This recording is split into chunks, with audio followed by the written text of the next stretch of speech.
Mas, gente, chega de moleza, vamos trabalhar? É hora de aprender e aprender a palavra de Deus. Matéria de hoje, a apologética e o tema, como identificar uma seita. De repente você está na igreja, está uma bênção, mas você tem dúvida.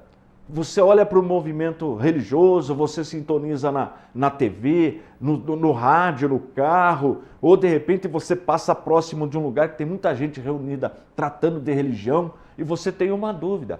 Mas será que todos estes movimentos religiosos realmente levam a Deus? Será? Olha que interessante, eu vou pedir para a nossa editora colocar na tela uma ilustração com o título Como Identificar uma Seita. Dá uma olhadinha na sua tela. Por que eu fiz essa pessoa confusa com essa bolsinha aí, com um monte de plaquinhas, né? Eu me lembro quando o meu filho, hoje já é adulto, mas quando ele tinha 7 aninhos, um dia nós estávamos indo para a escola dominical, um carrinho ali, eu tinha um Fusquinha na época, né? Família indo para a escola dominical. Aí o Felipe olhou um movimento religioso e tinha lá muitas pessoas na frente daquele templo, era uma inauguração. E o Felipe perguntou, pai, aquelas pessoas ali também vão morar no céu um dia? Olha a dúvida do Felipe. De repente você está na igreja, mas você também tem essa dúvida.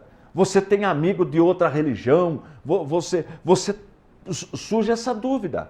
E aí você pergunta, mas como que eu faço para saber se aquele grupo serve o Deus vivo ou não? Com esta matéria, com esta aula sobre esse tema, você saberá olhar para qualquer movimento religioso, qualquer um, seja no rádio, seja na TV, seja lá próximo da sua casa, e falar, olha, aquele povo está servindo o Deus vivo. Ou ao contrário, olha, aquele povo não serve o Deus vivo, tá bom? Então essa matéria tem esse nome, como identificar uma seita. Vamos começar fazendo um pouquinho de estatística. Olha aí na sua tela, vou pedir para a nossa editora colocar na tela. Olha esse slide. Diz assim, que tem 2 bilhões, né? Tá vendo aí? 2 bilhões de cristãos no planeta. Na verdade tem até mais. Segundo alguns dados, aí, alguns levantamentos estatísticos, nós já temos 2 bilhões e meio de cristãos. Então veja, o nosso planeta tem 7 bilhões de habitantes, já completou. A ONU já falou, olha, no censo completou, tem mais de 7 bilhões. Olha que coisa tremenda. Então veja, Deus fez um casal e disse no primeiro capítulo do livro de Gênesis, o primeiro livro da Bíblia, no capítulo número 1 e no versículo 28, Deus diz assim que o homem deveria multiplicar, frutificar, encher a terra, né?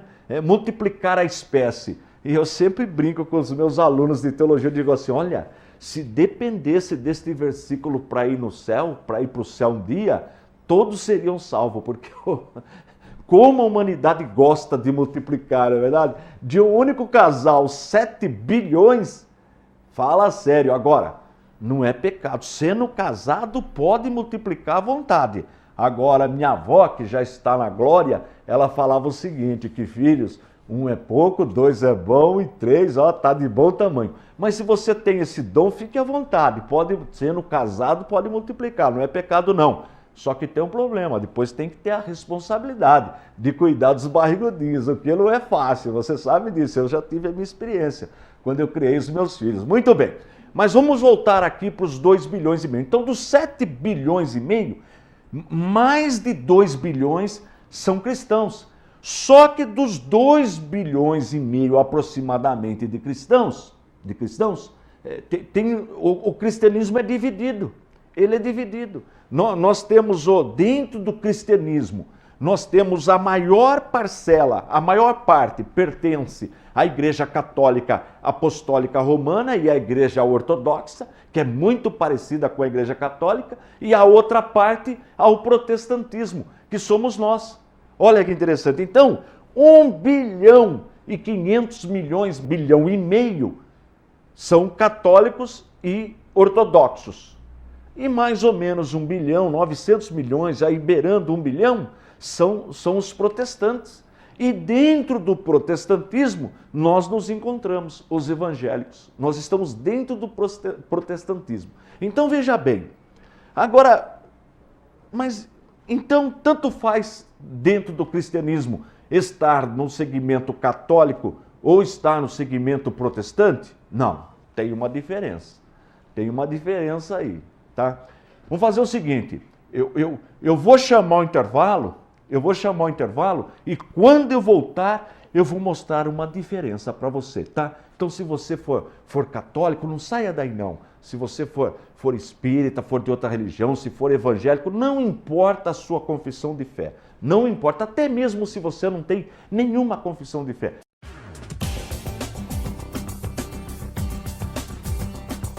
Esse recado é para você que quer estudar 100% online. Quais são as vantagens? Primeiro, não tem despesa de correio. Segundo, também não tem despesa com gráfica, porque você vai estudar no seu computador, no seu tablet, no seu smartphone. Olha que bênção, de repente você está no metrô, está estudando a palavra de Deus, em qualquer lugar você estuda, ou seja, onde você estiver você leva o seu curso. Olha que bênção, é um lançamento de ICP para abençoar a sua vida. Tudo aquilo que estava no material impresso, nós colocamos online na plataforma digital. Muitas aulas só de áudio. De repente, se você está viajando no seu carro, ou com fone de ouvido, você vai escutando e vai aprendendo a palavra de Deus, porque a fé vem pelo ouvir, e ouvir a palavra de Deus. Tem professor também de plantão e tudo é feito na plataforma digital. É o nosso campus, a nossa faculdade agora 100% digital. É o ICP levando a palavra de Deus para bem perto de você.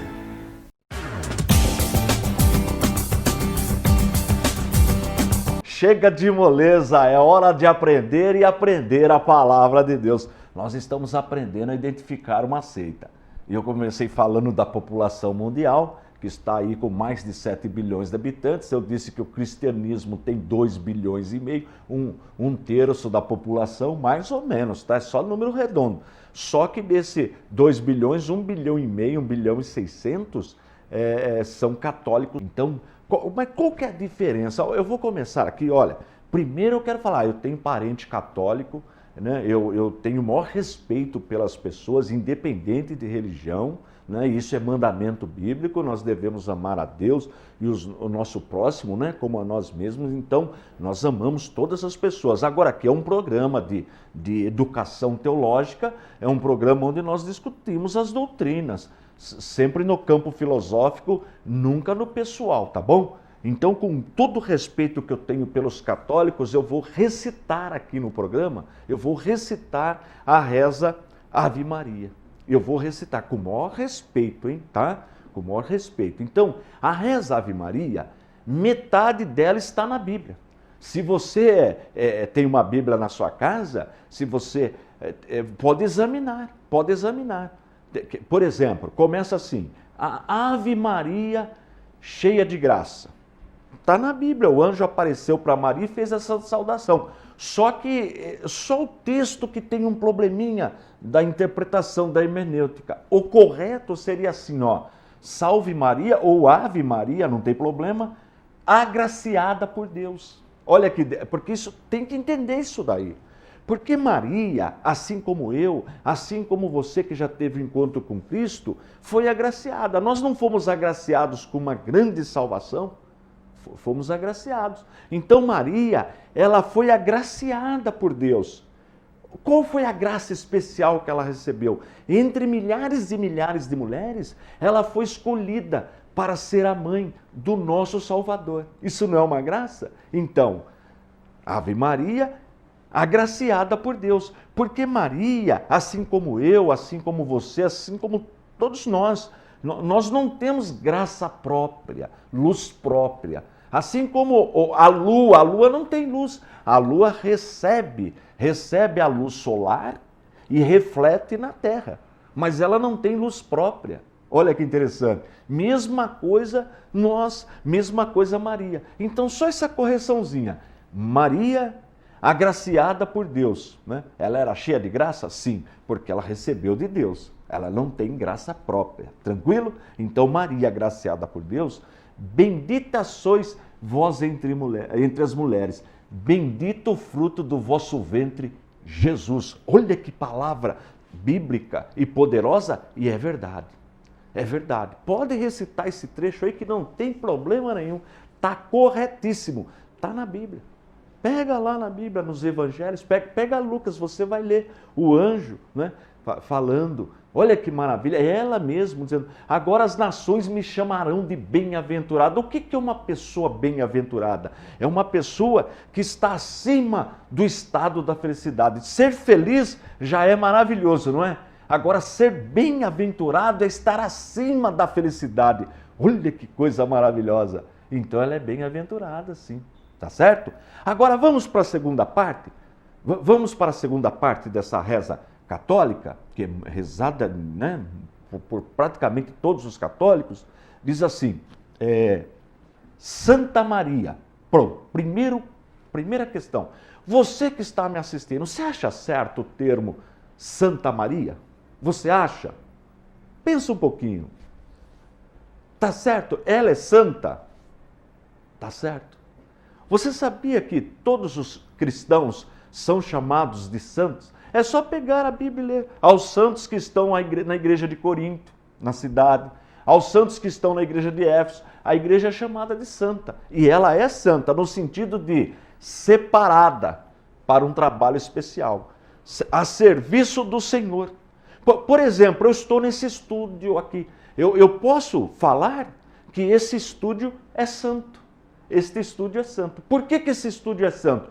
Porque esse estúdio, ele foi feito, foi concebido, foi separado para prestar serviço ao Senhor. Esse trabalho que eu estou fazendo aqui é um serviço para Deus, ensinar a palavra, é uma ordenança de Deus. Então todo esse equipamento que está aqui, ele é santo, todo mundo que está atuando aqui agora. Só que tem problema, pode dar um problema numa câmera, pode dar um problema na luz, porque não é perfeito, mas é separado. Então, Maria, ela não é perfeita, mas ela é santa, porque ela foi separada para um serviço especial, tá bom? Então, o correto seria, pode usar o termo, Maria, a que foi separada para um trabalho especial. Aí vem, então, Santa Maria, tá correto? Mãe de Deus. Agora eu pergunto para você, muita atenção com essa palavra agora. Mãe de Deus, Maria é mãe de Deus? Pensa comigo. Maria é mãe de Deus? Não é. Não é mãe de Deus. Porque se ela fosse mãe de Deus, ela seria uma deusa. Não, não é mãe de Deus. Aí precisa uma explicação. Muita atenção agora. Essa palavra surgiu no concílio de Éfeso.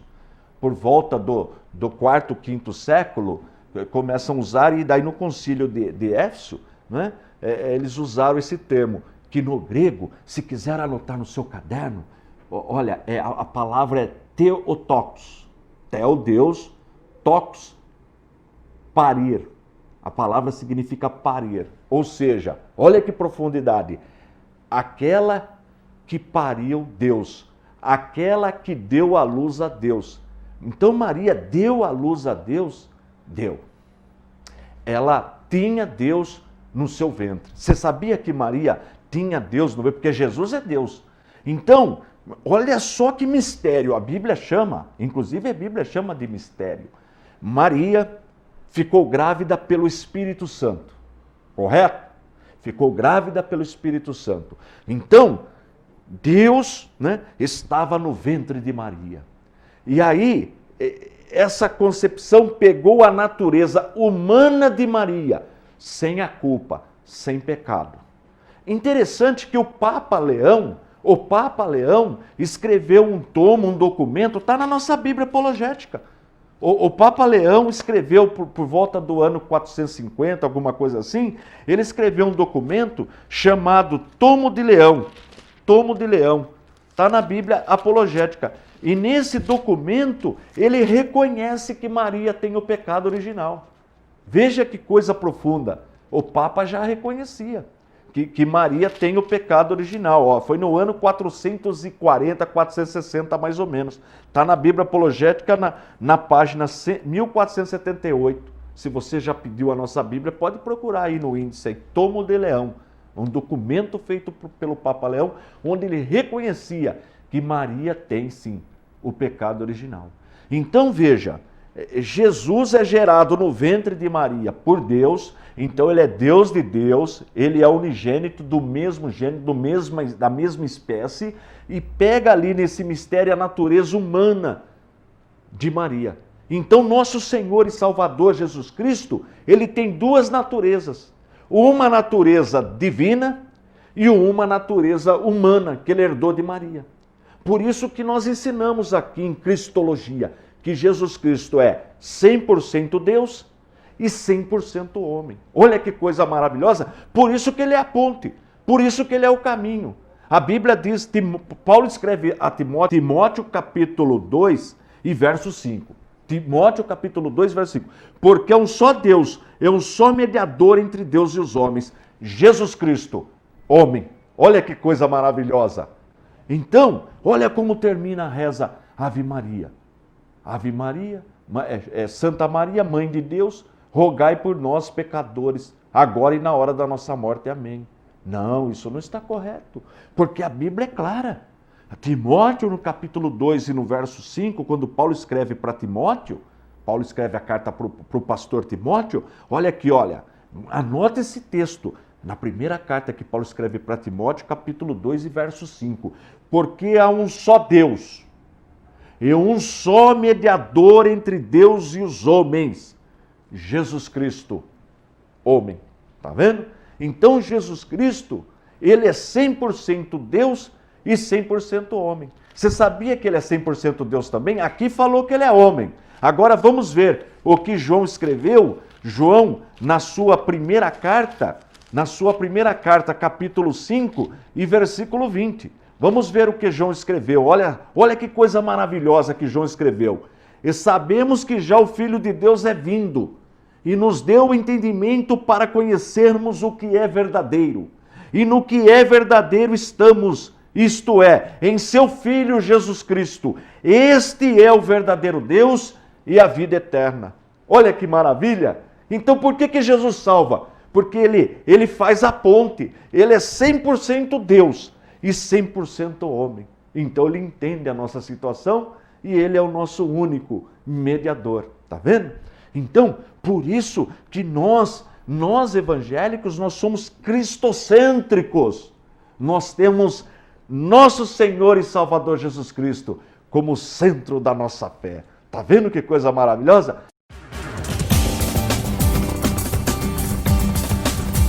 Chega de moleza, é hora de aprender e aprender a palavra de Deus. Matéria de hoje, apologética, estamos aprendendo a identificar uma seita. Agora, será que eu preciso fazer um curso de detetive para identificar uma seita?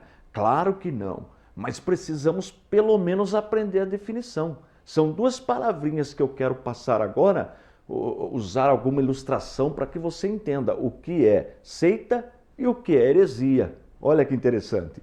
Bom, vamos primeiro para a heresia. Agora nós teremos, né, no Rio de Janeiro as Olimpíadas, né? Os atletas vêm de todos os lugares do mundo. E tem aqueles que lançam dardos, né? É uma lança que ele tem que lançar e o que vale para ele é a maior distância e a reta, ele escolhe uma reta.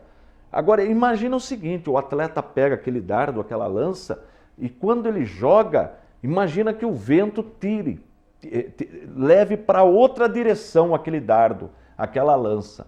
Então, esse desvio de direção nós chamamos de heresia na teologia. Errar o alvo. A definição seria isso aí. Olha, ele errou o alvo, né? Já viu aquele alvo que tem no centro aquela bolinha preta que a gente chama de mosca? Então a pessoa pega o dardo, que tem umas peninhas até e joga. O alvo é acertar o centro ali, acertar o alvo com o dardo. Mas se sai para a direita, para a esquerda, para cima, para baixo, a gente fala, olha, errou o alvo, né? Errou a mosca. Então isso seria um desvio, uma heresia. Eu vou fazer outra ilustração. Imagina o seguinte, eu estou indo para o Rio de Janeiro, ou melhor, estou vindo do Rio de Janeiro para São Paulo. Estou no Rio de Janeiro, aí eu falo, olha, eu tenho que ir para São Paulo lecionar, que a gente tem aula aqui, e enfim, e eu venha de carro com um amigo, uma pessoa vai me trazer de carro. A melhor opção é a Via Dutra, né? Para vir do Rio de Janeiro para São Paulo, Via Dutra. Aí quando a gente está na Via Dutra, assim, de repente acaba a gasolina do carro. Para o carro, acabou o combustível. Aí o que aconteceu? Não, acabou o combustível, parou no acostamento. Aí eu faço uma pergunta para você sobre esta comparação. O carro desviou? Desviou? Pensa um pouquinho. Não, não desviou. Ele parou no caminho, parou no acostamento, não desviou. Esta é a situação de muitos cristãos. Sabia disso? Eles não estão desviados. Não. Eles pararam de seguir, de caminhar com Cristo. Pararam. Ou de repente pertencia a uma denominação, ficou triste com o pastor, se ofendeu com alguém, pararam. Pararam. Ele não foi para nenhum outro lugar. Ele está parado. Eles não estão desviados. Eles, nesse caso, as pessoas estão paradas. Agora eu pergunto para você que está me assistindo. Se o carro está parado no acostamento da Dutra, ele chega em São Paulo, que é o destino final? Não chega. Não chega, está parado. Então vale a mesma reflexão. Crente que parou de seguir Jesus, o cristão parou de seguir Jesus, vai chegar no destino, né? Na vida eterna? Não vai. Não vai. Por quê? Porque parou no caminho. Tá certo? Agora vamos para um outro caso. A gente está vindo para São Paulo do Rio de Janeiro e de repente essa pessoa faz uma vira, tem um retorno lá, ele começa a voltar. Ele começa a voltar e fala, mas amigo, vem cá. Nós estamos indo para São Paulo, por que você está voltando? Aí eu falo, não, sabe o que é, pastor Antônio? Para lá é mais bonito, né? Tem a brisa do mar, tem as montanhas, nós vamos descer a serra, né? A Serra das Araras, é tão gostoso, tem aquele orvalho, é tudo melhor, tudo melhor. Mas a pergunta é o seguinte, tudo que ele falou é verdade, mas chega em São Paulo? Não chega. Embora seja bonito, e eu concordo, tem o mar, tem a brisa, tem a Serra das Araras, tudo, mas nunca vai chegar a São Paulo, porque São Paulo é sentido contrário. Entendeu? Mas o que isso tem a ver com a teologia, com o ensino? Quando eu já vim de carro e já voltei para São Paulo, eu passo sempre próximo da Basílica de Aparecida, ali na Dutra. É muito bonito aquele templo, eu acho bonito. Outro dia até parei lá, fui olhar, é uma estrutura tremenda. É o segundo maior monumento católico, templo católico do mundo. É o segundo, sabia disso? É enorme, muito interessante. O budismo tem templos bonitos também, o hinduísmo. Outro dia eu encontrei com o Hare Krishna, ele estava com uma roupa cor de abóbora, né, com cabeça raspada e só um toquinho assim de cabelo, e ele estava vendendo incenso. Pessoa muito calma, magrinha. Olha que interessante que eles são vegetarianos. E cumprimentar a gente assim, né, aquele respeito. Agora, e eu acho legal, bonito, interessante, né? A religião ela é bonita. As religiões são bonitas. Mas só que a religião pode ser bonita. É como o caminho que eu falei. Mas só existe um caminho. Só existe um jeito de chegar no céu, junto de Deus. Sabe qual é? João 14,6. Vou até ler para você, vou abrir a Bíblia e vou ler, né? A gente decora esse versículo aqui. João 14,6. Disse-lhe Jesus, eu sou o caminho, a verdade e a vida. Ninguém vem, não é vai, é vem ao Pai, senão por mim. Tá vendo que interessante? Então, de repente, a religião é até bonita. De repente, a pessoa está indo para um movimento até bonito, grande, e tem televisão, tem tanta coisa, tem rádio, tudo. Mas está seguindo Jesus? Eis a questão. Se não estiver seguindo Jesus, não vai chegar no céu nunca. Porque ele mesmo disse, eu sou o caminho. Está lembrado a minha analogia da Dutra? Não adianta, você pode pegar qualquer caminho mais bonito até, mas para chegar em São Paulo é no sentido da Dutra Rio-São Paulo, senão não chega nunca, ainda que outro caminho seja mais bonito. Mesma coisa é a salvação. Lembra na primeira parte que eu falei que Jesus é o único mediador entre Deus e os homens? Então a pergunta agora é a seguinte: você, a senhora que está me assistindo, o senhor, o moço, a moça, você que está sintonizado nessa programação agora, eu pergunto para você, você está seguindo Jesus? Aí é que está. Você é discípulo de Jesus? Não importa a sua denominação, não importa. A pergunta é o seguinte: você está seguindo Jesus? Se você respondeu que sim, fica tranquilo, que você vai chegar um dia nas mansões celestiais e vai habitar com Deus. Porque Ele mesmo disse, eu sou o caminho. Ele não disse, eu sou um dos caminhos. Eu vejo aí um provérbio popular, e sempre estão falando isso, olha, muitos caminhos levam a Deus, né? São diversos caminhos que levam a Deus. Isso aí não é verdade, desculpa. Com todo respeito se você usa esse provérbio popular. Desculpa, este provérbio não é verdade. Todos os caminhos levam a Deus? Não é verdade. Tem caminho que leva para o inferno. Tem caminho que leva para a destruição eterna. Você sabe disso. Nem todos os caminhos levam a Deus. Você sabe disso. Talvez você tenha até alguém, um familiar seu, alguém envolvido com algum tipo de caminho que nunca vai levar a Deus, vai levar à destruição. Você sabe disso. Então, olha o que Jesus falou. Jesus, 100% Deus e 100% homem. Eu sou o caminho e a verdade e a vida. Olha só. Caminho, verdade e vida. Ninguém, olha só, ninguém vem ao Pai. Ele não falou vai ao Pai. Ninguém vem ao Pai. Tá vendo? Tem que ser por ele, né? Vem ao Pai, senão por mim. Olha aí, senão por mim. Então, só tem um jeito. Não adianta para chegar até Deus, para um dia habitar com Deus. Só tem um jeito. Sendo discípulo de Jesus, sendo seguidor de nosso Senhor e Salvador Jesus Cristo. Então, o primeiro passo para identificar um grupo religioso, se é verdadeiro ou não, é esse. É perguntar quem você está seguindo.